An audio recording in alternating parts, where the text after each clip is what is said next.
আসসালামু আলাইকুম। লাইভ এমসিকিউর লাইভে সবাইকে স্বাগত জানাচ্ছি। আমি ইমা হালিমা, প্রভাষক, কুমিল্লা ভিক্টোরিয়া সরকারি কলেজ। তো আজকে লাইভ রিটেনের আজকের পর্বে আমাদের আছে প্রস্তুতিতে আছে অনুবাদ। তো অনুবাদ একটি আমাদের মানে রিটেন প্রস্তুতির ক্ষেত্রে একটি গুরুত্বপূর্ণ অংশ জুড়ে আছে অনুবাদ। তো অনুবাদে অনেকেরই সমস্যা থাকে। তো আজকে আমরা অনুবাদ নিয়ে কিছু কথা বলবো এবং একটি অনুবাদ দেখাবো এবং এই অনুবাদটি খুবই গুরুত্বপূর্ণ কারণ এটি সমসাময়িক ইস্যু নিয়ে অনুবাদটি করা হয়েছে। তো সবাই কি আমার কথা ঠিকঠাক শুনতে পারছেন? কেমন আছেন? একটু কমেন্টে জানান।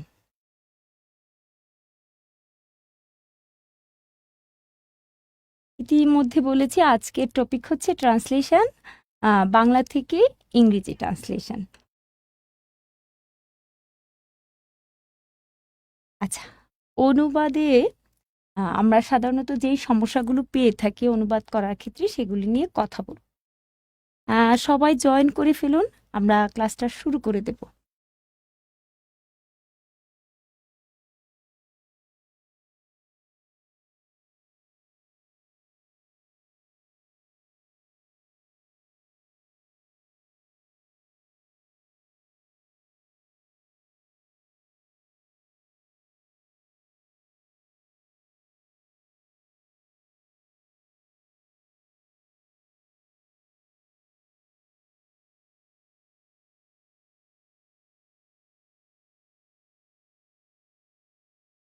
আচ্ছা, আমি ক্লাসটা শেয়ার করে দিচ্ছি, আপনারাও শেয়ার করে রেখে দিন।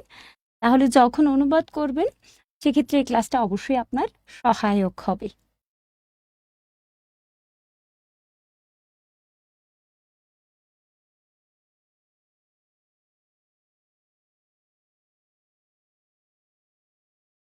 জি, শোনা যাচ্ছে। আচ্ছা, ধন্যবাদ। অনুবাদ রিটেন প্রস্তুতির ক্ষেত্রে সেটা হোক বিসিএস কিংবা ব্যাংক বা অন্যান্য যে চাকরি রয়েছে, রিটেন প্রস্তুতির ক্ষেত্রে অনুবাদ অবশ্যই গুরুত্বপূর্ণ একটি বিষয় এবং রিটেন প্রস্তুতিতে সবসময় অনুবাদ দেখা যায় যে আপনি যদি ব্যাংকের পরীক্ষা দেন তাও আপনার অনুবাদ লাগবে, আপনি যদি বিসিএস দিতে চান, ক্যাডার হতে চান, আপনার তাও অনুবাদ লাগবে। তো সেক্ষেত্রে আজকে শুধু যারা আমাদের রিটেন প্রার্থী আছেন শুধু তাদেরকে নয়, বলবো যে যারা ব্যাংকার হতে চান বা অন্যান্য চাকরির যে প্রস্তুতির রিটেন রয়েছে সেই রিটেন প্রস্তুতির জন্য অবশ্যই দেখতে পারেন। যাদের ফ্রি হ্যান্ড রাইটিংয়ের সমস্যা আছে তারাও অবশ্য এই লাইভ ক্লাসটি দেখতে পারেন। আচ্ছা, অনুবাদ বিষয়ে যে সমস্যা দেখা যায় আমরা যখন দেখা গিয়েছে যে খাতাগুলো পেয়ে থাকি বা যারা প্রার্থী রয়েছেন বা শিক্ষার্থী রয়েছেন তাদের কাছে কমন যে সমস্যাটি সেটি হলো এই স্ক্রিনে লেখা সেই সমস্যাগুলো। তো আজকে আমরা এই সমস্যাগুলো নিয়ে কথা বলবো, সেই সাথে আমরা একটা উদাহরণ চর্চা করব। খেয়াল করে দেখুন, অনুবাদ করতে গেলে আমাদের প্রথম যেই ভুলটা আমরা করি সেটা হলো ওয়ার্ড ফর ওয়ার্ড অনুবাদ করতে চাই, মানে আক্ষরিক অনুবাদ যেটাকে বলি। তাহলে আমি একদম শুরুতেই বলবো যে আপনি যখনই অনুবাদ চর্চা করবেন সেক্ষেত্রে আক্ষরিক অনুবাদ করবেন না। আক্ষরিক অনুবাদ করলে আপনার যে অনুবাদটি সেটি হচ্ছে প্রাঞ্জলতা নষ্ট হয়ে যাবে। মানে একদম হুবহু ওয়ার্ড ফর ওয়ার্ড করতে গেলে আপনার অনুবাদের যে একটা প্রাঞ্জলতা বা ভাষাগত যে একটা মাধুর্যতা সেটা নষ্ট হয়ে যাবে। তো কমন যেই সমস্যাটা আমরা অনুবাদের ক্ষেত্রে দেখে থাকি আজকে সেগুলো নিয়ে কথা বলব। দেখুন, অনুবাদ করতে গেলে যারা একদম বেসিক দুর্বল বা যাদের অনুবাদ নিয়ে খুব দক্ষ হওয়ার ইচ্ছা আছে তারা এই সমস্যাটাতে তখনই ভোগেন যখন অনুবাদটি ২-৩ লাইনের থাকে, মানে খুব বড় লাইন থাকে। দেখা গিয়েছে যে বড় লাইন থাকলে আমরা অনুবাদের সাবজেক্ট চিনতে আমাদের সমস্যা হয়। আবার কোনো কোনো ক্ষেত্রে আমরা সাবজেক্ট পেয়ে যাই, কিন্তু যখন অনেক সময় বড় লাইন থাকে তখন সাবজেক্ট খুঁজে বের করতে পারি না। তো সেক্ষেত্রে আমি বলবো যে অনুবাদে যেই সমস্যাটা আপনি প্রথম যেই সমস্যাটায় পড়তে পারেন সেটা হচ্ছে সাবজেক্ট খুঁজে না পাওয়া। ঠিক আছে? আচ্ছা, শোনা যাচ্ছে। যারা লাইভে আছেন লাইভটি শেয়ার করে দিন, তাহলে আপনি যখনই এই অনুবাদ প্রস্তুতি নেবেন সেই ক্ষেত্রে আপনার লাইভ ক্লাসটি সহায়ক হবে। অনুবাদে যেসব বিষয়ে সমস্যা হয়, সাবজেক্ট চিনতে না পারার কথা বলেছি, একটা উদাহরণ দিব। সেক্ষেত্রে ধরুন বলা হলো যে এই আকাঙ্ক্ষাটি পূরণ করা সম্ভব নয়, তাহলে এই আকাঙ্ক্ষাটি পূরণ করা সম্ভব নয়, সেখানে কিন্তু আমরা সাবজেক্ট, কার্যকারী সাবজেক্ট খুঁজে পাচ্ছি না। তো সেক্ষেত্রে আমরা কি করব? সেক্ষেত্রে আমাদের তখন কি করতে হয়? ইট নিয়ে আসতে হয়। আবার দেখা যায় যে যেসব সেন্টেন্সে কার্যকারী সাবজেক্ট না থাকে, আমরা কি নিয়ে আসি? দেয়ার নিয়ে আসি।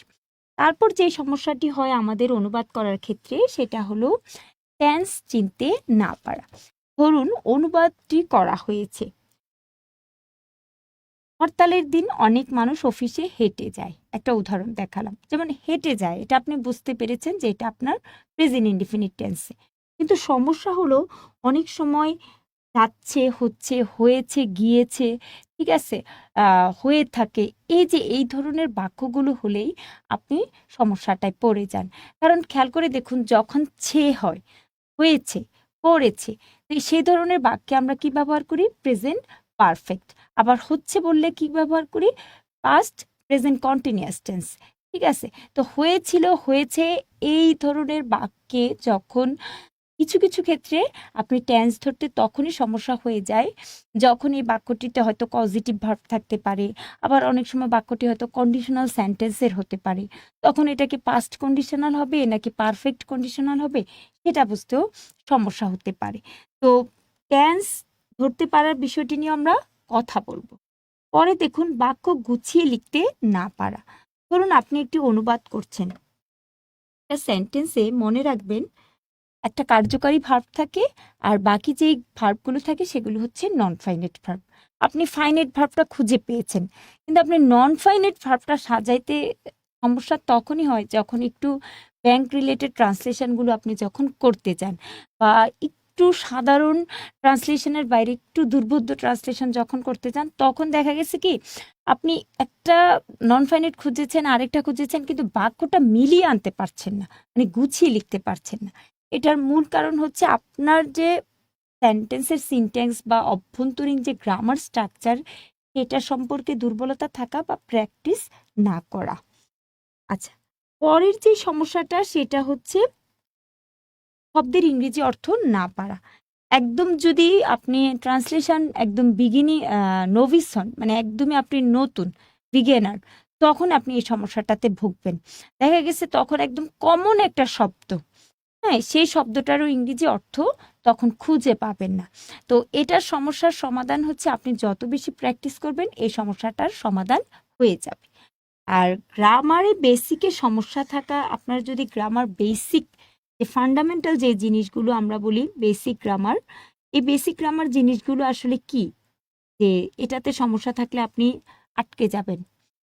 ট্রান্সলেশন করার ক্ষেত্রে আমি সবসময় বলি যে আপনাকে নন ফাইনাইট ভার্ব,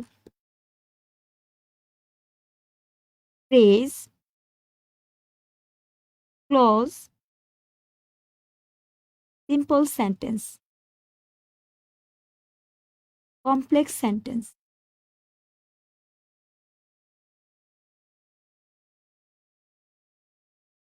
তারপর হচ্ছে কম্পাউন্ড সেন্টেন্স,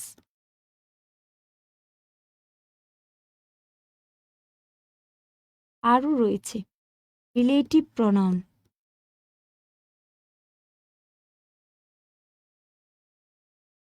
কন্ডিশনাল, ন্যারেশন। এখানে গ্রামারের কতগুলো টপিক লিখেছি, সেই টপিকগুলো শুধু হালকা না, একদম বাস্তব প্রয়োগগত আপনার ধারণা থাকতে হবে। আরেকটা বাদ পড়েছে, সেটা হচ্ছে পজিটিভ ভার্ব।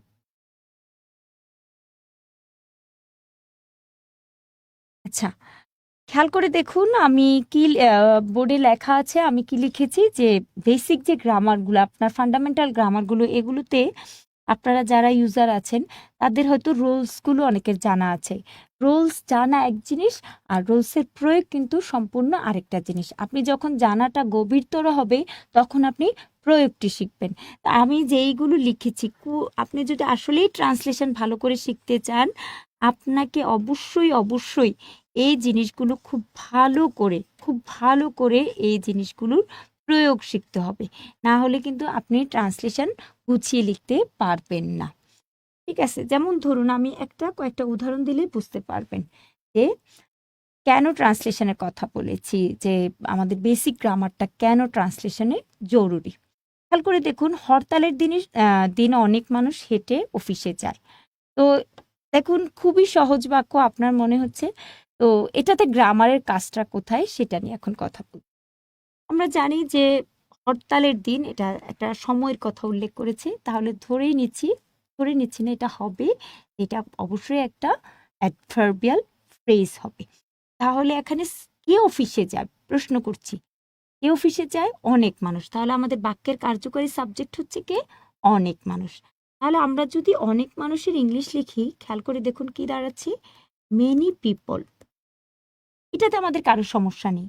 সমস্যাটা তৈরি হয়েছে কোথায় দেখুন, হেঁটে অফিসে যায়।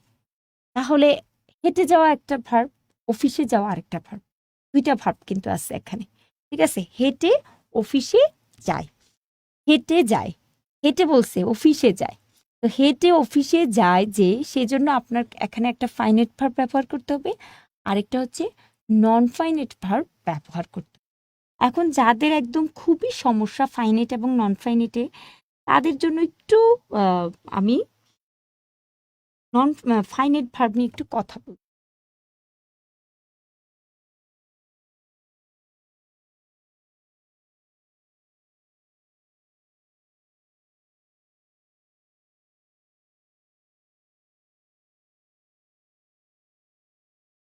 আচ্ছা, আমি ফাইনেট যেহেতু করাচ্ছি, আমি একটু আপনাদেরকে নন ফাইনেটটা বুঝিয়ে দিচ্ছি, না হলে কিন্তু আপনি ট্রান্সলেশনে করতে পারবেন না।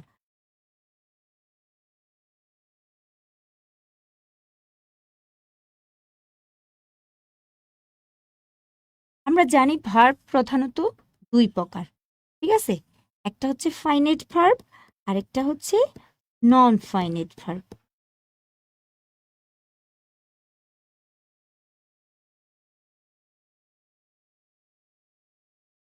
এখন আমি একটা উদাহরণ লিখব। ঠিক আছে, আমি যদি বললাম যে আমি ইংলিশে অনর্গল কথা বলতে চাই, ইংলিশে কি তাহলে এটা ইংরেজিতে কি হবে? I want to speak English fluently. তা আমি যদি বলি টু স্পিক ইংলিশ ফ্লুয়েন্টলি, আপনি কি এটা দিয়ে টেন্স চিনতে পারছেন? পারছেন না। যে টু স্পিক ইংলিশ ফ্লুয়েন্টলি, এটাতে কিন্তু টেন্স জানা যাচ্ছে না।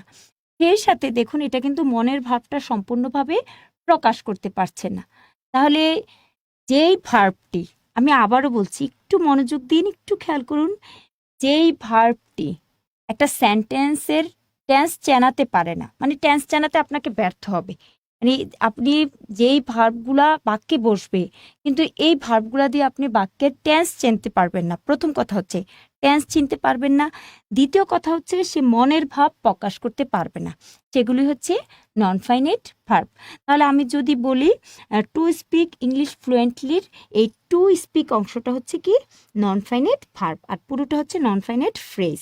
তাহলে টু স্পিক হচ্ছে নন ফাইনেট ভার্ব। আর দেখুন, আমি যদি বলি আই ওয়ান্ট দিস, আমি এটা চাই। ঠিক আছে, আই ওয়ান্ট দিস, আমি এটা চাই। এই যে আমি চাই, আমি এটা চাই, আমি কিন্তু বাক্যটা সম্পূর্ণভাবে প্রকাশ করতে পেরেছি এবং এটা দিয়ে টেন্স চিনতে পারছি, এটা একটা প্রেজেন্ট টেন্সের বাক্য। তাহলে এই ওয়ানটা হচ্ছে বাক্যে এখানে কি ভার্ব? Finite verb. তাহলে আজকের পরে ভুলেও যেন কখনো ভুল না হয়, সেটা হলো ফাইনেট ভার্ব হচ্ছে সেই সকল ভার্ব যেগুলো দিয়ে আপনি টেন্স চিনতে পারবেন, টেন্স ধরতে পারবেন, সেই সাথে সেটা বাক্যের মনের ভাব সম্পূর্ণভাবে প্রকাশ করতে পারবে। আর নন ফাইনেট ভার্ব হচ্ছে সেই সকল ভার্ব যেগুলো দিয়ে টেন্স জানা যায় না, মনের ভাব সম্পূর্ণভাবে প্রকাশ করা যায় না। আমরা জানি নন ফাইনেট তিন প্রকার: ইনফিনিটিভ, গ্যারান্ট, পার্টিসিপল। আমরা জানি ইনফিনিটিভ, গ্যারান্ট, পার্টিসিপল কি নন ফাইনেট ভার্ব। মনে থাকবে তো? আচ্ছা, তাহলে আমরা দেখি একটা বাক্যে আমরা কিভাবে একসাথে ফাইনেট এবং নন ফাইনেট বসাই। I want to speak English fluently. খেয়াল করে দেখুন, I want to speak English fluently, আমি অনর্গল ইংরেজিতে কথা বলতে চাই। তাহলে আই ওয়ান্ট হয়েছে ফাইনেট ভার্ব, কারণ এটা দিয়ে আপনি পুরো বাক্যটা যে প্রেজেন্ট টেন্সের চিনতে পেরেছেন, ঠিক আছে? তাই এটা ফাইনেট ভার্ব। আর টু স্পিক হচ্ছে এখানে নন ফাইনেট ভার্ব।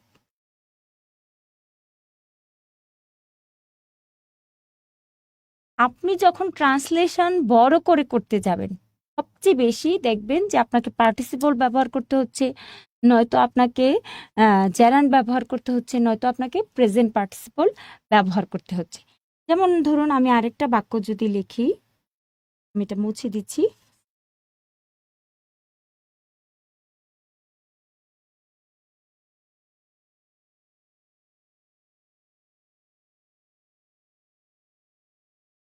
আমরা বললাম যে without working hard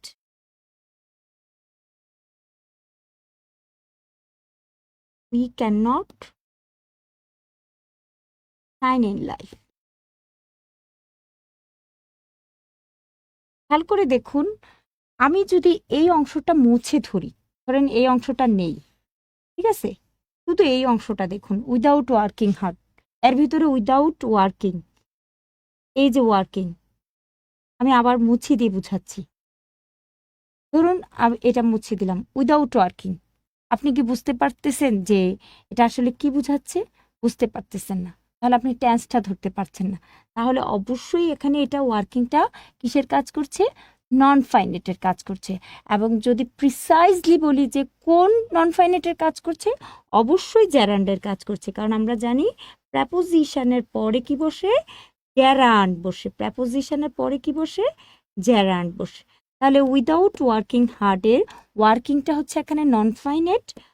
we can not shine in life, can not কিন্তু একসাথে হবে। এই ক্যান নট শাইন হচ্ছে ফাইনেট ভার্ব। ক্লিয়ার? আশা করি বুঝেছেন। তাহলে একটা বাক্যে একটা একটা ভার্ব থাকবে ফাইনেট, আরেকটা ভার্ব থাকবে নন ফাইনেট। একটা ভার্ব থাকবে ফাইনেট, আরেকটা বাকি যে ভার্বগুলো থাকবে সেগুলো হচ্ছে কি? নন ফাইনেট। তাহলে আসুন আমরা ট্রান্সলেশনে চলে যাই। ইউজ নন ফাইনেট ভার্ব, যেটা আমরা বলেছিলাম। এখানে কি লেখা আছে দেখেন, হরতালের দিন অনেক মানুষ হেঁটে যায়। ট্রান্সলেশন খুবই সহজ, যদি আপনি প্রশ্ন করা জানেন, প্রশ্ন করা শিখেন। প্রশ্ন করা শিখতে হবে আমাদের। কিভাবে শিখবো একটু দেখে নেই। হরতালের দিন অনেক মানুষ হেঁটে অফিসে যায়, তাহলে অনেক মানুষ লিখেছি আমি, কোথায় যায়? অফিসে যায়। তাহলে আমি যদি বলি সে স্কুলে যায়, হি গোজ টু স্কুল, আমি স্কুলে যাই, আই গো টু স্কুল, তাহলে সে যায়, সে, এই যে যায়টা, এই যায়টা দিয়ে বুঝেছি যে আমাদের ট্রান্সলেশনটা কোন টেন্সের হবে? প্রেজেন্ট টেন্সের হবে। তাহলে আমরা অনুবাদ করার আগে পেয়ে ফেললাম যে আমরা টেন্সটা বের করে ফেললাম। Clear?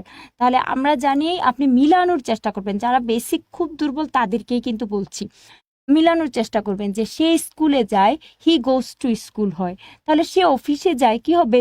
He goes to office. অনেক মানুষ অফিসে যায়, কি হবে? Many people go to office. Clear? Many people go to office. আমরা এতটুকু লিখে ফেলেছি। তাহলে আমরা বলছি যে হেঁটে একটা ভার্ব, যায় আর একটা ভার্ব। তাহলে যায় যে আমরা কিন্তু করে ফেলছি, তাহলে এটা আমাদের বাক্যের ফাইনাইট ভার্ব পেয়ে গেছি। তাহলে আমাকে একটা কি আনতে হবে? নন ফাইনাইট আনতে হবে। তাহলে হাঁটা ইংরেজি কি? ওয়াক। তাহলে আমরা জানি যে পাশাপাশি দুইটা ভার্ব থাকলে পরের ভার্বটাতে আমরা কি যোগ করি? আইএনজি যোগ করি। এটা আমরা কিন্তু শিখেছিলাম যে পাশাপাশি যদি দুইটা ভার্ব থাকে পরের ভার্বটাতে আমরা কি যোগ করে ফেলি? আইএনজি যোগ করে ফেলি। খেয়াল করে দেখুন, তাহলে ওয়াকের সাথে যদি আইএনজি যোগ করেন কি হয়ে যাবে? ওয়াকিং। আর এই ওয়াকিংটা চলমান অবস্থা বুঝিয়েছে, দ্যাটস ওয়াই এটা জেরান্ড না হয়ে এটা এখানে কিসের কাজ করছে? প্রেজেন্ট পার্টিসিপলের কাজ করছে। আবার এটা যদি বাক্যের শুরুতে বসে কোনো কাজ বুঝাতো, যেমন walking is a good exercise, তখন এই ওয়াকিংটা আবার কি হয়ে যেত, জ্যারান্ট হয়ে যেত, সরি, হ্যাঁ জ্যারান্ট হয়ে যেত। আর এখানে এটা কিসের কাজ করছে, প্রেজেন্ট পার্টিসিপলের কাজ করছে। তাহলে খেয়াল করে দেখুন, many people go to office walking, এতটুকু আমাদের বাক্য ঠিক আছে। আমরা তাহলে আর কিটা করিনি, হরতালের দিন। তাহলে খেয়াল করে দেখুন, কোনো নির্দিষ্ট একটা সময় বুঝিয়েছে, কখন, হরতালের দিন, কখন, হরতালের দিন। তাই আমাদেরকে প্রেপোজিশন আনতে হবে, অন হরতাল ডেজ। আচ্ছা, কেউ যদি ডে দেন তাও হবে, কিন্তু ডেজটা দিলে বেশি অ্যাপ্রোপ্রিয়েট, কারণ এটা একটা কমন ভাবে বলতেছি, ঠিক আছে? তাই আমি এটা কি লিখেছি, হরতাল ডেজ। আমি আবারও বলছি, যাদের বেসিকে খুব সমস্যা, প্রথমে আগে টেন্সটা ধরা শিখবেন, তারপর কিভাবে, কোথায়, কখন, কেন, কে করেছে সেগুলোর অ্যান্সার খোঁজার চেষ্টা করবেন, তাহলে কিন্তু আপনার ট্রান্সলেশন ক্লিয়ার হয়ে যাবে।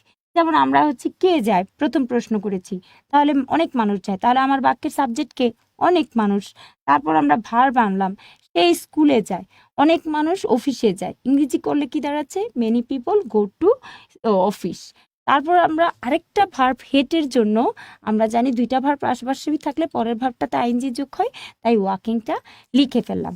আর হরতালের দিন এটা একটা সময় বুঝিয়েছে, কখন, ঠিক আছে? ভার্বকে প্রশ্ন করে উত্তর পেলে কি হয়, অ্যাডভার্ব। তাহলে অন হরতাল ডেজ, এটা পুরাটা হচ্ছে অ্যাডভার্বিয়াল ফ্রেজ। কেউ হয়তো এটাকে প্রেপোজিশনাল ফ্রেজও বলবেন, এটা দুইটা কিন্তু কাছাকাছি জিনিস, ঠিক আছে?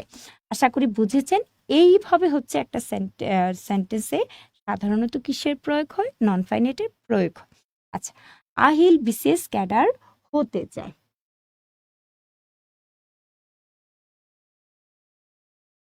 আরও কোনো প্রশ্ন থাকলে করতে পারেন। ম্যাম, আপনাদের কি ফ্রি হ্যান্ডরাইটিং এর কোনো কোর্স আছে? আচ্ছা, লাইভ এমসিকিউর আপাতত কোনো ফ্রি হ্যান্ডরাইটিং কোর্স নেই, কিন্তু যে লাইভ রিটেন কোর্সটি আছে সেটির যদি আপনি অনুবাদের ক্লাস, আপাতত অনুবাদের ক্লাস এবং রিডিং কম্প্রিহেনশন ক্লাস করেন, আমরা গ্যারান্টি দিয়ে বলতে পারি আপনার যে বোঝার ক্ষমতা বা আপনার যে লেভেলটা একটু হলেও উন্নত হবে, মানে আপনার সাধারণ চিন্তা থেকে একটু ডেভেলপ করতে পারবে। হ্যাঁ, কারো কোনো প্রশ্ন থাকলে ইয়ে সম্পর্কে করতে পারেন, ট্রান্সলেশন সম্পর্কে। আচ্ছা, এবার চলে যাই, আহিল বিশেষ ক্যাডার হতে চায়। হ্যাঁ, আমরা 7ই মার্চের ভাষণে শুনেছিলাম বঙ্গবন্ধু বলেছে যে বাংলার মানুষ মুক্তি চায়, ঠিক আছে? আবার আমরা বলি যে আমি বাঁচতে চাই।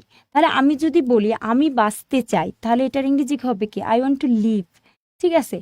বাংলার মানুষ মুক্তি চায়, দ্য পিপল অফ বেঙ্গল, ঠিক আছে? বাঁচতে চায়, পিপল অফ বেঙ্গল, অনেক মানুষ, প্লুরাল, তাহলে ওয়ান্টস না হয়ে কি হবে, ওয়ান্ট টু লিভ, ঠিক আছে? The people of Bengal want to live. বা আপনি যদি এইটাকে আবার ঘুরিয়ে বলেন যে বাংলার মানুষ মুক্তি চায়, বাংলার মানুষ মুক্তি চায়, মানে অ্যাজিটিভ নিয়ে আসেন, তাহলে এটা কি দাঁড়াচ্ছে, the people of Bengal want two be free, the people of Bengal want two be free. তাহলে এই বাক্যটা কিন্তু আপনি জানেন, সেম এই বাক্যটাই কিন্তু এটা, আমরা এটা ইনফিনিটিভের কাজ করেছি। কিভাবে দেখুন, আহিল বিশেষ ক্যাডার হতে চায়, তাহলে আহিল যেহেতু থার্ড পারসন সিঙ্গুলার নাম্বার, ওয়ান্টসের সাথে কি হবে, অ্যাস হবে। মানে আমরা যখন ইংরেজি খাতাটা পাই, যাদের বেসিক দুর্বল তাদের সবচেয়ে বেশি যে সমস্যাটা পাই সেটা হচ্ছে সাবজেক্ট যখন থার্ড পারসন সিঙ্গুলার নাম্বার হয় তখন ভার্বের সাথে অনেকেই অ্যাজ বাই এস যোগ করেন না। সেটা আমাদের ইংরেজি বিভাগ, মানে ইংরেজি, যেহেতু আমি ইংরেজি শিক্ষক ইংরেজি বিভাগের, তো সেক্ষেত্রে আমি অসংখ্য ইন্টারমিডিয়েট বলুন, অনার্স বলুন, খাতা পেয়ে থাকি, যাদের বেসিকে সমস্যা তারা যে ভুলটা করেন, সাবজেক্টের পরে যে ভার্বটা আছে সেই ভার্বটা, সাবজেক্টটা যদি থার্ড পারসন সিঙ্গুলার হয় ভার্বটার সাথে অ্যাজ বাই এস বসান না। তাই অনুরোধ থাকবে, যাদের বেসিক দুর্বল সাবজেক্টটা খেয়াল করবেন, সাবজেক্টটা থার্ড পারসন সিঙ্গুলার কিনা, যদি সিঙ্গুলার হয় তখন ভার্বের সাথে অ্যাজ বাই এস বসাবেন। তাহলে দেখুন, Ahil wants to be a BCS cadre. খেয়াল করে দেখুন, এই যে ওয়ান্টস, এটা একটা ভার্ব, এই ভার্বের পুরোটা এটা একটা অবজেক্ট। তাহলে আমরা এখানে দেখেছি ইনফিনিটিভটা কিভাবে বসেছে, ভার্বের অবজেক্ট হিসেবে বসেছে। এখানে ইনফিনিটিভ কিভাবে বসেছে, ভার্বের অবজেক্ট হিসেবে বসেছে, ঠিক আছে? ভার্বের অবজেক্ট হিসেবে বসেছে। তাহলে ইনফিনিটিভ কিভাবে বসে, তাহলে এটা জানলে আপনি এটা করা একদমই সহজ। আরও কঠিন যদি ঘুরিয়ে দেয় সেটাও পারবেন। আমরা জানি ইনফিনিটিভ সাধারণত উদ্দেশ্য হলে আমরা ইনফিনিটিভ ব্যবহার করি। যেমন আমরা কলেজে যাই কিছু শিখতে, বা আপনি এখানে লাইভ এমসিকিউটা ভিডিও দেখছেন কিছু জানতে, তখনই কিন্তু ইনফিনিটিভের ব্যবহারটা চলে আসে। যেমন উই ইট টু লিভ, আমরা বেঁচে থাকার জন্য খাই।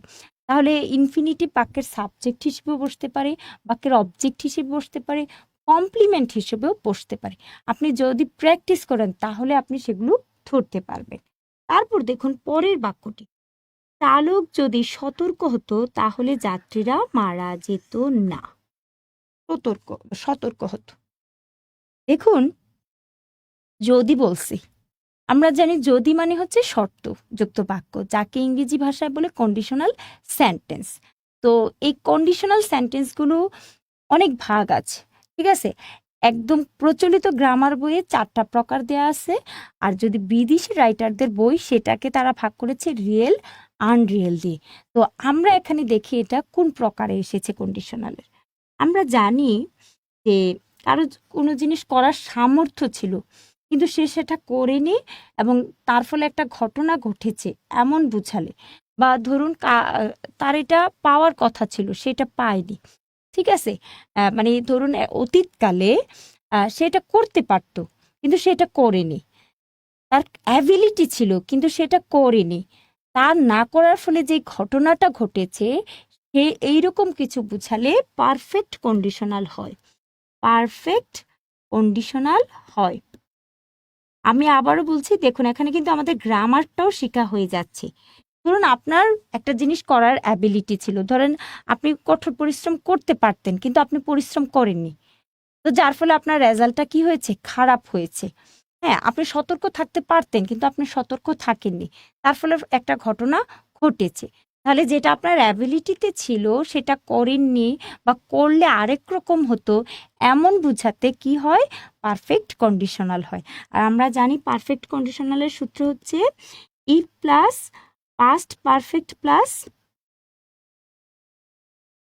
সাবজেক্ট প্লাস উড হ্যাভ বা মাইট হ্যাভ, কুড হ্যাভ, তারপর হচ্ছে বি3, তারপর হচ্ছে কি বি3। তাহলে সূত্রটা সবাই আশা করি দেখেছেন। আমি আবারও বলছি, কোনো জিনিস আপনার করার সামর্থ্য ছিল কিন্তু আপনি করেননি, যার ফলে একটি ঘটনার সৃষ্টি হয়েছে, ফলাফল এসেছে, এমন বুঝালে পারফেক্ট কন্ডিশনাল হয়, ঠিক আছে। মানে অতীতকালে একটা জিনিস হওয়ার কথা ছিল, হয়নি, হলে এটা আরেক রকম হতো, এমন বুঝাতেও কিন্তু পারফেক্ট কন্ডিশনাল হয়। তাহলে যেহেতু কন্ডিশনাল, অবশ্যই আগে কি আসবে, ইফ আসবে। চালক যদি সতর্ক হতো, তো চালক কিন্তু এখানে নির্দিষ্ট হলে আমাদের অবশ্যই কিন্তু আর্টিকেল বসাতে হবে, সেখানে কিন্তু কোনোভাবে মিস দেয়া যাবে না, ঠিক আছে। চালক যদি সতর্ক হতো, তাহলে ইফ দ্য ড্রাইভার সতর্ক হতো, had been alert, if the driver had been alert, যদি চালক সতর্ক হতো তাহলে যাত্রীরা মারা যেত না। তাহলে যাত্রী এখানে একজন না, যেহেতু বলেছে মানে অনেকজন যাত্রী, প্যাসেঞ্জার্স। সূত্রে কি বসবে, উড হ্যাভ। তো মারা যেত না, না বোধক, তাহলে উডের সাথে আমরা নট বসাই দেই, উড নট হ্যাভ ডাইড। দেখেছেন কিভাবে কন্ডিশনাল বসেছে।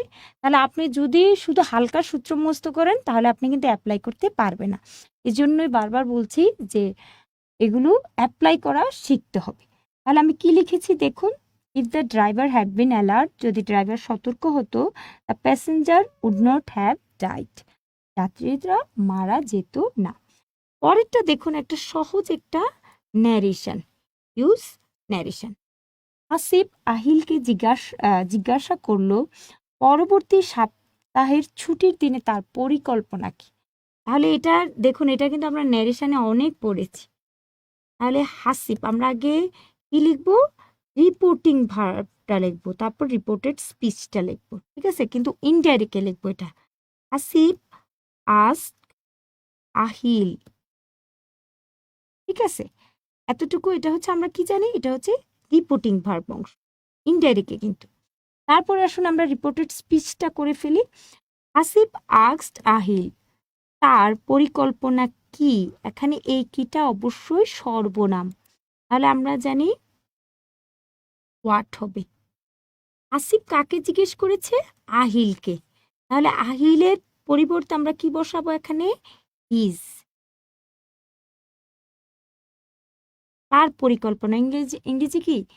What his plan. খেয়াল করে দেখুন তার পরিকল্পনা কি, জিজ্ঞাসা করলো। আস্কড হোয়াট হিজ প্ল্যান, কি হবে?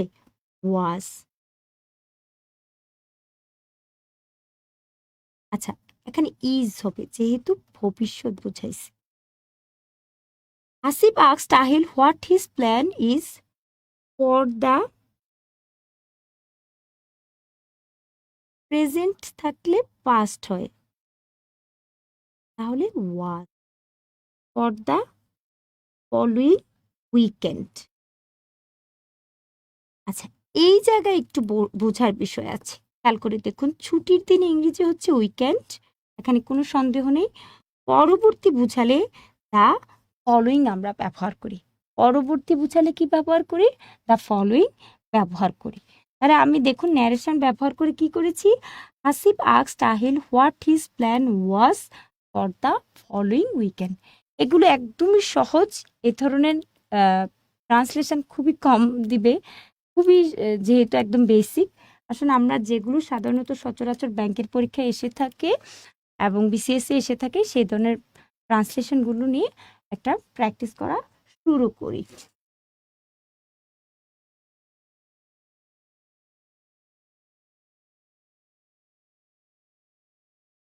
বাংলাদেশ 2041 সালের মধ্যে উচ্চ আয়ের দেশে উন্নতি হতে চায়।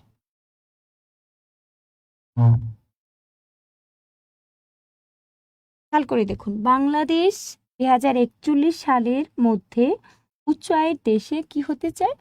উন্নীত হতে চায়, হতে চায়। এটা আমরা প্রথম ভার্বটা খুঁজে পেলাম যে হতে চায়। আরেকটা দেখুন সাবজেক্ট আমরা দেখে বুঝে যাচ্ছি যে এটার সাবজেক্ট কি? বাংলাদেশ। তাহলে আমরা প্রথম লিখলাম বাংলাদেশ। আমরা একটু আগে জেনেছি যদি কোনো জিনিস হতে চায় তাহলে কি হয়? ওয়ান টু বি হয়। তাহলে আমরা একটু স্মার্টভাবে এটাকে এভাবে লিখি, অ্যাসপায়ার্স টু বি। একই কিন্তু, যেহেতু বাংলাদেশ থার্ড পারসন সিঙ্গুলার তাই অ্যাসপায়ারের সাথে কি বসবে? অ্যাসটা বসবে। আচ্ছা, তারপর দেখুন 2041 সালের মধ্যে একটা ভবিষ্যৎ সময় রেখা কিন্তু বেঁধে দিছে। এই ধরনের যদি সময় রেখা বেঁধে দেয় তখন আমরা কি লিখি? বাই 2041। তাহলে এটা আমরা এই জায়গাতে আবার লিখি, খেয়াল করে দেখুন বাংলাদেশ উন্নত হতে চায়, উন্নীত হতে চায়, তাহলে কি হবে? Bangladesh aspires to be. এখন প্রশ্ন হলো অ্যাসপায়ার্স টু বি কি হতে চায়? অ্যাসপায়ার্স যে টু বি, এখন এই যে শূন্যস্থানটায় তাহলে কি বসবে? এই শূন্যস্থানটায় তাহলে কি বসবে? অ্যান্সার কিন্তু দেয়া আছে উচ্চ আয়ের। তাহলে মধ্যমায় ইংরেজিতে যদি মিডল ইনকাম হয়, উচ্চ আয় আমরা সবাই জানি হাই ইনকাম। আচ্ছা, একটা দেশ না, তাহলে সেক্ষেত্রে আমরা কি করব? এ দিয়ে দেব আগে। ডিটারমাইনার ব্যবহার কিন্তু আমাদের জানতে হবে। হাই ইনকাম কান্ট্রি, এই যে হাই ইনকাম কান্ট্রি এটার কিন্তু একটা নির্দিষ্ট সময়সীমা বলছে, তাহলে বাই 2041 মানে 241। খেয়াল করে দেখুন আমরা কি লিখেছি, প্রথম সাবজেক্ট খুঁজে বের করেছি বাংলাদেশ, তারপর হচ্ছে উন্নীত হতে চায়, ঠিক আছে? তো উন্নীত হতে চায় ইংরেজি কি হচ্ছে? ওয়ান্টস টু বি বা অ্যাসপায়ার্স টু বি, যেহেতু বাংলাদেশ হচ্ছে থার্ড পারসন সিঙ্গুলার নাম্বার। কি হতে চায়? উচ্চ আয়ের দেশ, হাই ইনকাম কান্ট্রি। নির্দিষ্ট সময়সীমা বুঝালে বাই 2041 বা বাই প্লাস সময়টা দিয়ে দেবেন। তাহলে আমাদের প্রথম লাইন কিন্তু এইদিকে শেষ। আশা করি বুঝেছেন, ঠিক আছে? আরো কোনো প্রশ্ন থাকলে করতে পারেন। আচ্ছা, তারপর দেখুন কি বলছে, কিন্তু বর্তমান বাস্তবতায় এই আকাঙ্ক্ষা পূরণ করা অত্যন্ত কঠিন। কিন্তু বর্তমান বাস্তবতায় এই আকাঙ্ক্ষা পূরণ করা অত্যন্ত কঠিন। খেয়াল করে দেখুন, বাক্যে কার্যকারী সাবজেক্ট নেই। কার্যকারী সাবজেক্ট নেই। যখন বাক্যে কখনো কার্যকারী সাবজেক্ট থাকবে না, তখন আপনি কি নিয়ে আসবেন? ইট নিয়ে আসবেন। তখন আপনি কি নিয়ে আসবেন? ইট নিয়ে আসবেন। আচ্ছা, ইট তো আমরা আনবো, ঠিক আছে, এই অংশটার জন্য, কিন্তু আগে আমরা এই অংশটার কাজ করি। কিন্তু তো সবাই জানি, কিন্তু ইংরেজি কি? বাট, এটা আমরা সবাই জানি।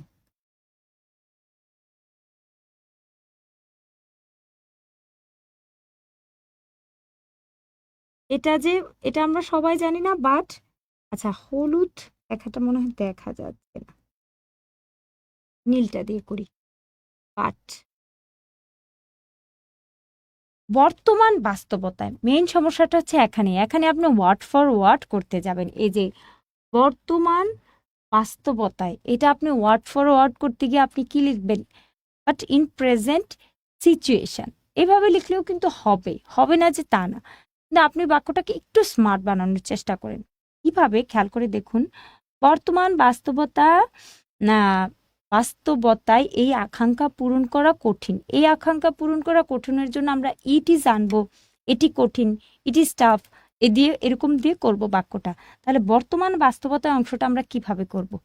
তাহলে বর্তমান বাস্তবতা আমরা যদি বলি, বর্তমান বাস্তবতায় বলতে গেলে বর্তমান বাস্তবতায়, ঠিক আছে, তাহলে আমরা জানি যে বাস্তবতাটাকে যদি আপনি একটু ভেঙে চিন্তা করেন, ঠিক আছে, বর্তমান বাস্তবতা বিবেচনায় যদি চিন্তা করেন, আপনি কি আনতে পারেন? কনসিডার আনতে পারেন। কিন্তু আমরা জানি কখনোই বাক্য ভার্ব কখনো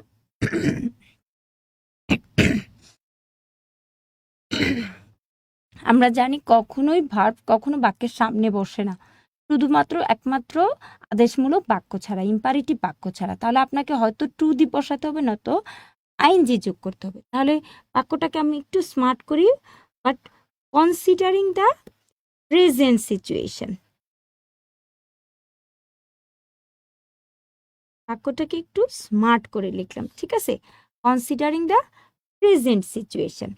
এবার আসেন, আমি যদি বলি এই আকাঙ্ক্ষা পূরণ করা কঠিন, এই আকাঙ্ক্ষা কিন্তু এখানে মোটেও সাবজেক্ট নয়, ভুলেও এটাকে সাবজেক্ট হবে না। এই আকাঙ্ক্ষা ইংরেজি হচ্ছে দিস অ্যাসপিরেশন। তাহলে এটা পিছনে যাবে, অবজেক্ট বা এক্সটেনশন হিসেবে যাবে। তাহলে আমরা যদি চিন্তা করি পূরণ করা কঠিন, এটার ইংরেজি কি? কোনো জিনিস পূরণ করা কঠিন, তাহলে আমরা কি বলি? It is tough, it is very tough, ঠিক আছে। তাহলে এইভাবে লিখতে পারি আমরা, ইট ইজ পূরণ করা, পরে আসুক, আগে এটা করি, ঠিক আছে। অত্যন্ত কঠিন মানে কি? Very tough. তাহলে আমরা এটা এইভাবেও লিখতে পারি, ইট ইজ ভেরি টাফ বা ডিফিকাল্ট। আচ্ছা, পূরণ করা কি? Two fulfil. এখন আমরা পূরণ করা অংশটা কাজ করছি, তাহলে কি হবে? Two fulfil.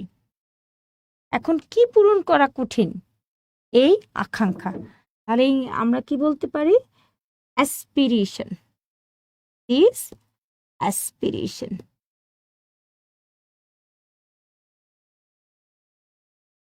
ঠিক আছে। আচ্ছা, আবার খেয়াল করে দেখুন, কিন্তু বর্তমান বাস্তবতায় এই আকাঙ্ক্ষা পূরণ করা অত্যন্ত কঠিন। তাহলে আমরা কি করেছি? বাট ইন প্রেজেন্ট সিচুয়েশন দিলেও কিন্তু আপনার বাক্যটা হবে, কিন্তু আমরা একটু ঘুরিয়ে লিখেছি কি? But considering the present situation it is very tough to fulfil this aspiration. ঠিক আছে। আচ্ছা, এবার আমরা পরের যে চ্যালেঞ্জের মুখোমুখি।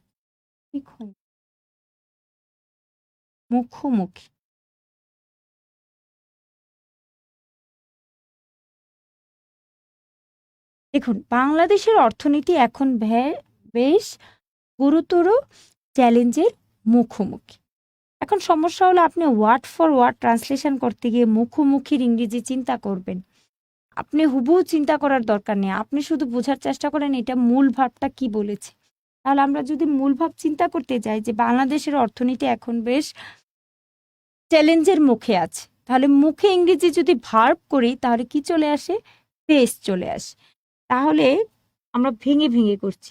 এখন নাও দিতে পারেন বা প্রেজেন্টলি দিতে পারেন। আমি প্রেজেন্টলি দিয়ে অ্যাডভার্ব করছি, ঠিক আছে? বা আপনি চাইলে কিন্তু নাও দিতে পারেন।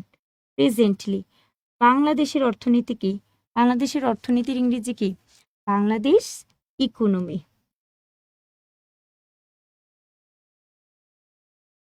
বাংলাদেশের সবসময় মনে রাখবেন এই রটার জন্য কি করতে হবে? অ্যাপোস্ট্রোফি এস আনতে হবে। তাহলে প্রেজেন্টলি বাংলাদেশ ইকোনমি, ঠিক আছে? বেশ ঘোরতর চ্যালেঞ্জের মুখোমুখি। এটাকে আমরা একটু ঘুরিয়ে ফেলি।